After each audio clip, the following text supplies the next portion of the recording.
নবীর ইজ্জতের উপর হস্তক্ষেপ করবে, প্রত্যেকটা মুমিনের ঈমানের দাবি হলো নবীর দুশমন মানবতার জঘন্য সেই কুলাঙ্গারকে হত্যা করতে চাওয়ার নামই হলো ঈমান। মুমিনের ঈমানের দাবি হলো ফামা হারিস্তু আলা কাতলি আহাদিন হিরসি আলা কাতলি আখি উতবা ইবনে আবি ওয়াক্কাস লিমা ফাআলা বিরাসূলিল্লাহি সাল্লাল্লাহু আলাইহি ওয়াসাল্লাম। যে ব্যক্তি নবীর উপর হামলা করবে, যে ব্যক্তি নবীর উপর আক্রমণ করবে, যে নবীর ইজ্জত নিয়ে ছিনিমিনি খেলবে, তাকে খতম করার জন্য নিজের অন্তরের মধ্যে চাহিদা তৈরি হওয়া, নিজের অন্তরের মধ্যে জজবা তৈরি হওয়া, নিজের শরীর রক্তের মধ্যে জোশ পয়দা হওয়া, এটাই হলো ঈমানের আলামত। নবীর উপর যখন আক্রমণ করা হবে, নবীজির ইজ্জত নিয়ে যখন কোন কুলাঙ্গার ছিনিমিনি খেলবে, এই দৃশ্য দেখার পরেও যেই ঈমানদারের মাথার মধ্যে খুন টকবক করবে না, সে ব্যক্তি ঈমানের নাম নিয়ে ভণ্ডামি করতে পারে, সত্যিকার ঈমানদার হতে পারে। আমি কথা বুঝে শুনে দায়িত্ব নিয়ে বলছি, ঈমানের ব্যাপারে কোনো কথা গোপন করতে পারবো না। ঈমানের কথা আমি গোপন করতে পারবো না। এতে কেউ যদি খুশি হন ওয়েলকাম, আর যদি কেউ নারাজ হন আপনার প্রতি আই এম সরি বলা ছাড়া আমার আর কিছুই করার নেই। ঈমানের কথা আমাকে বলতেই হবে। যদি আল্লাহর কোরআন সত্য হয়ে থাকে, যদি আমার আল্লাহর কালাম সত্য হয়ে থাকে, তাহলে নবীর দুশমনকে খুন করতে চাওয়ার নাম হলো ঈমান। নবীর দুশমনকে খতম করতে চাওয়া, এটাই হলো ঈমান। কাজেই এই ঈমানি চেতনা প্রত্যেক মুমিনের মধ্যেই থাকবে। এজন্য ইসলামের 1400 বছরের সমস্ত মুসলিম স্কলারদের ঐক্যবদ্ধ সিদ্ধান্ত হলো এই, আল্লাহর জমিনের উপর, আল্লাহর আসমানের নিচে মানব জাতির মধ্যে সবচেয়ে জঘন্য নিকৃষ্ট নরকের কীট হলো ওই ব্যক্তি যে আল্লাহর নবীকে গালি দেয়, যে নবীকে কটাক্ষ করে। তাকে বলা হয় শাতেমে রাসূল।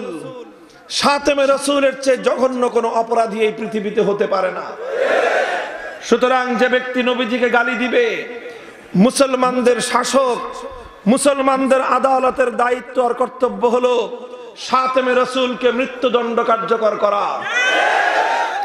মুসলমানদের শাসক হয়ে আল্লাহর নবীর উম্মত যদি শাসন ক্ষমতা পায়, নবীর উম্মত হয়ে শাসন ক্ষমতা পাওয়ার পর, নবীর উম্মত হয়ে আদালতের দায়িত্ব পাওয়ার পর, নবীর দুশমন শাতেমে রাসূলকে যদি মৃত্যুদণ্ড কার্যকর করতে না পারে, তাহলে সেই শাসক, সেই আদালত তারা ব্যর্থতার পরিচয় দেয়। আপন মায়ের পেটের ভাই, এক বাবার ঔরসের ভাই সম্পর্কে অপর ভাইয়ের মন্তব্য হলো ফামা হারিস্তু আলা কাতলি আহাদিন হিরসি আলা কাতলি আখি উতবা ইবনে আবি ওয়াক্কাস লিমা ফাআলা বিরাসূলিল্লাহি সাল্লাল্লাহু আলাইহি ওয়াসাল্লাম। তিনি বলেন, যখন আমি শুনতে পেলাম আমার ভাই আল্লাহর নবীকে আঘাত করে নবীর শরীর থেকে রক্ত ঝরিয়েছে, এই কথা শুনবার পর আমার মাথায় খুন চড়ে গেল, আমার মাথায় রক্ত উঠে গেল, আমি পাগল আর উন্মাদ হয়ে উঠলাম।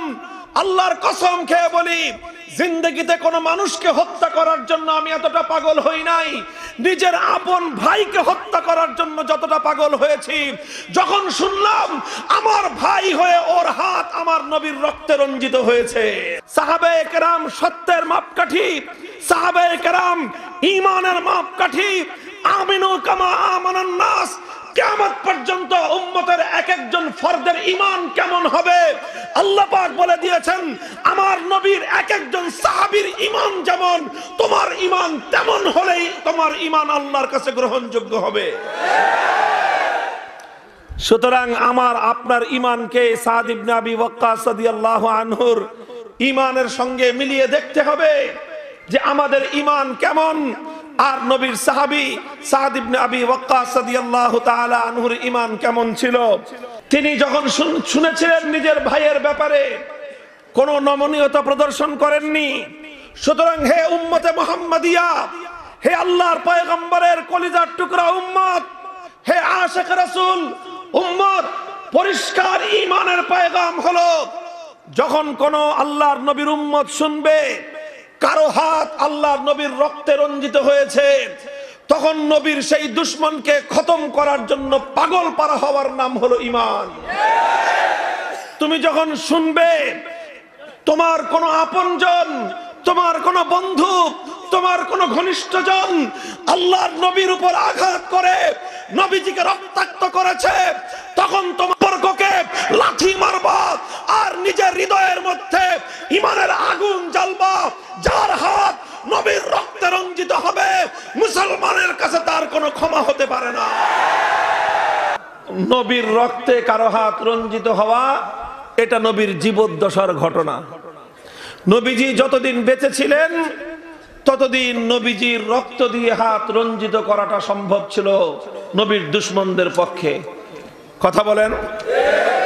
যখন নবী ইন্তেকাল করলেন, তিনি দুনিয়া থেকে বিদায় নিলেন, এরপরে আর কোন বেঈমানের পক্ষে আল্লাহর নবীর রক্ত দিয়ে নিজের হাত রঞ্জিত করা সম্ভব না। এরপরে যেটা সম্ভব সেটা হলো নবীর ইজ্জতের উপর আঘাত করে নবীর ইজ্জত দিয়ে নবীর ইজ্জতের রক্ত দিয়ে নিজের হাতকে রঞ্জিত করা। কিয়ামত পর্যন্ত আল্লাহর নবীর দুশমনরা এই কাজটা করবে। কিয়ামত পর্যন্ত নবীর দুশমনেরা এই কাজ করবে। নবীর জীবদ্দশায় যারা নবীকে হত্যা করতে চাইতো, নবীর জীবদ্দশায় যারা নবীর রক্ত দিয়ে নিজেদের হাতকে রঞ্জিত করতে চাইতো, নবীজির ইন্তেকালের পর তাদের সামনে একটাই পথ খোলা আছে, সেটা হলো নবীর ইজ্জত এবং নবীজির আব্রুর উপর আক্রমণ করে নিজেদের অন্তরের ক্ষোভ আর জ্বালা মেটানো। হে মুসলমান, নবীর জীবদ্দশায় কেউ নবীর রক্ত দিয়ে নিজের হাত রঞ্জিত করলে যেমনি ভাবে তাকে হত্যা করার জন্য পাগল হওয়ার নাম ঈমান, ঠিক তদ্রূপ নবীর ইন্তেকালের পরে যে বা যারা নবীর ইজ্জতের উপর দাস্তাদারাজি করবে, যে বা যারা নবীর ইজ্জতের উপর হস্তক্ষেপ করবে, প্রত্যেকটা মুমিনের ঈমানের দাবি হলো নবীর দুশমন মানবতার জঘন্য সেই কুলাঙ্গারকে হত্যা করতে চাওয়ার নামই হলো ঈমান। আমরা বারবার বলছি, এজন্য বলছি 2013 সালে আল্লামা আহমদ শফী এ কথাই বলেছিলেন, আল্লামা জুনায়েদ বাবুনগরী আজ এ কথাই বলেন। আমরা বাংলার প্রত্যন্ত অঞ্চলে এই আওয়াজ নিয়ে আমাদের গলা ফাটাই, আত্মচিৎকার করি যে আমরা তো আর কিছু চাই নাই, আমার ব্যক্তিগত নিরাপত্তা আমি চাইনি, আমি চেয়েছি আমার নবীর ইজ্জতের নিরাপত্তা। আমরা চেয়েছি আমাদের নবীকে যদি কটাক্ষ করা হয়, কটূক্তি করা হয়, গালি দেওয়া হয়, তাহলে এই দুয়ার যেন চিরতরে বন্ধ করে দেয়া হয়। এমন একটা আইন তৈরি করা হোক যে আইনের মাধ্যমে মানবতার নবী, বিশ্ব নবী মুহাম্মদ আরবি সাল্লাল্লাহু আলাইহি ওয়াসাল্লামের বিরুদ্ধে বিষোদ্গার করলে সর্বোচ্চ শাস্তি মৃত্যুদণ্ডের আইন কার্যকর হবে। এই আইন যদি কার্যকর হয়, আর কোন কুলাঙ্গার আমার নবীর ইজ্জতের উপর হস্তক্ষেপ করার দুঃসাহস দেখাবে না। যখন এই আইন কার্যকর হবে, এই আইন বলবৎ হবে, কোন কুলাঙ্গার আমার নবীর উপর আক্রমণ করলে, আমার নবীর ইজ্জত নিয়ে ছিনিমিনি খেললে, তখন রাষ্ট্র, তখন শাসক, তখন আদালত তার ব্যাপারে মৃত্যুদণ্ডের বিধান কার্যকর করে তাকে খতম করার দায়িত্ব নেবে। কিন্তু আমাদের এই কথাটা এখনো পর্যন্ত আমাদের রাষ্ট্র যারা কর্তা তাদের কর্ণকুহরে প্রবেশ করলো না। দুঃখ এই জায়গাটাতে, আমাদের আক্ষেপ এই জায়গাটাতে। মুহতারাম হাজিরিন, এই পরিস্থিতিতে, এই ধরনের প্রেক্ষাপটে যখন রাষ্ট্র তার দায়িত্ব পালন করতে ব্যর্থ হলো, শাসক এবং আদালত তার দায়িত্ব পালন করতে ব্যর্থ হলো, এই অবস্থায় কোন নবীর আশেক, কোন আশেকে রাসূল উম্মত যদি আবেগাপ্লুত হয়ে নবীর দুশমনকে খতম করে দেয়, তাহলে এই নবীর দুশমনের হত্যাকাণ্ডের জন্য শুধু আশেকে রাসূলের নয়, বরং এই ব্যর্থতার প্রধান দায় রাষ্ট্র, শাসক এবং আদালতের বিচার ব্যবস্থা। আমি স্পষ্ট দৃষ্টান্ত দিই আপনাকে। আপনার মা, আপনি যদি মায়ের সুসন্তান হয়ে থাকেন, আমার মা, আমি যদি মায়ের সুসন্তান হয়ে থাকি, আমার সামনে কেউ যদি আমার মায়ের ইজ্জত নিয়ে ছিনিমিনি খেলতে চায়, আপনার মায়ের ইজ্জত নিয়ে যদি কোনো লম্পট আপনার চোখের সামনে ছিনিমিনি খেলতে চায়, আপনি আপনার মায়ের সুসন্তান হয়ে থাকলে তাহলে এটা চোখে দেখে কোনোদিন বরদাস্ত করতে পারবেন না। তখন আপনি আপসেট হবেন, আবেগাপ্লুত হবেন, নিজে আত্মনিয়ন্ত্রণহীন হয়ে পড়ে মায়ের ইজ্জতের উপর আক্রমণকারী ওই লম্পট, মায়ের ইজ্জত নিয়ে ছিনিমিনি খেলা ওই লম্পটকে যদি আপনি খতম করে দেন, আপনি খতম করে দিলে দুনিয়ার মানুষ বলবে সন্তান হিসেবে সে সঠিক দায়িত্বই পালন করেছে। কারণ নিজের চোখের সামনে কোনো সন্তান নিজের মায়ের ইজ্জত নিয়ে ছিনিমিনি খেলা দেখা বরদাস্ত করতে পারে না। আপনি যখন ওই লম্পটকে খতম করলেন, এবার এসে আদালত আপনাকে বলতেছে যে তুমি মানুষ হত্যা করলা কেন, এজন্য তোমাকে আমরা শাস্তি দিব। তখন স্বাভাবিকভাবেই জনমানসে প্রশ্ন জাগবে আদালতের প্রতি, বিচার ব্যবস্থার প্রতি, শাসক গোষ্ঠীর প্রতি, সকলের প্রতি, প্রশাসনের প্রতি প্রশ্ন জাগবে। যখন আমার মায়ের ইজ্জত লুণ্ঠিত হয়েছিল, যখন আমার মায়ের ইজ্জত নিয়ে ছিনিমিনি খেলা হয়েছিল, তখন তুমি কোথায় ছিলা?